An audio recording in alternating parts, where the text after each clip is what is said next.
Hello बच्चे, प्रश्न को देखते हैं। तो प्रश्न में दे रखा है ऊष्माक्षेपी अभिक्रिया में ऊष्मा निकलती है और निकाय परिवेश को ऊष्मा देती है। इस निकाय के लिए यहाँ पे चार विकल्प दे रखा है। QP ऋणात्मक होता है, B क्या दे रखा है डेल्टा H ऋणात्मक होगा, C क्या दे रखा है QP धनात्मक होगा, चौथा क्या दे रखा है डेल्टा H धनात्मक होगा। आइए मुख्य अवधारणा की चर्चा करते हैं। मुख्य अवधारणा तो प्रश्न में क्या दे रखा है ऊष्माक्षेपी अभिक्रिया में ऊष्मा निकलती है और निकाय परिवेश को ऊष्मा देती है। ऐसे निकाय के लिए यहाँ पे हमारा क्या होता है हमें बताना है। तो यहाँ पे चार विकल्प दे रखा है। तो जैसे अगर हम देखें तो कोई भी हमारा ये निकाय है तो ये हमारा क्या कर रहा है ऊष्मा को निकाल रहा है। तो यानी इसने हमारा क्या किया है ऊष्मा को निष्कासित किया है। तो यहाँ से अगर हम देखें तो जो हमारा QP ये हमारा क्या है स्थिर दाब पर ऊष्मा का यहाँ पे ऊष्मा हमारी निकल रही है, निकाय से परिवेश को जा रही है स्थिर दाब पर ऊष्मा। तो जब भी हमारा निकाय ऊष्मा का निष्कर्षण करता है तो उसे हम ऋणात्मक चिन्ह के साथ लिया जाता है। तो हम कह सकते हैं कि जब भी निकाय परिवेश को ऊष्मा देती है तो उसे ऋणात्मक चिन्ह से व्यक्त करते हैं तथा एंथैल्पी परिवर्तन यानी कि डेल्टा H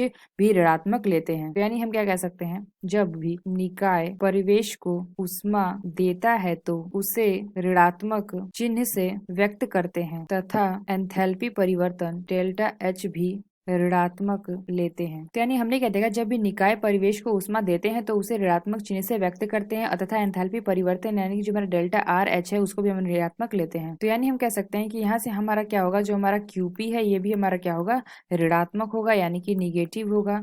और यहाँ से अगर हम देखें तो जो हमारा डेल्टा RH है ये भी हमारा क्या होगा ऋणात्मक होगा। तो जो हमारा डेल्टा HR है ये हमारा क्या है एंथैल्पी परिवर्तन। तो आइए अपना विकल्प देखते हैं कौन सा विकल्प सही है। तो पहला क्या देगा QP ऋणात्मक होगा। तो यहाँ पे हमने क्या देखा जो हमारा QP है ऋणात्मक होगा यानी कह सकते हैं पहला विकल्प हमारा सही होगा। तो B क्या दे रखा है डेल्टा RH ऋणात्मक होगा, हम कह सकते हैं जो हमारा B विकल्प है यह विकल्प भी हमारा सही होगा। C क्या दे रखा है QP धनात्मक होगा तो यह विकल्प हमारा गलत होगा। D क्या दे रखा है डेल्टा H धनात्मक होगा तो यह विकल्प भी हमारा गलत होगा। यानी हमने क्या देखा जो हमारा A और B दोनों विकल्प हमारे सही होंगे। तो आशा करते हैं आपको समझ में आया होगा। धन्यवाद।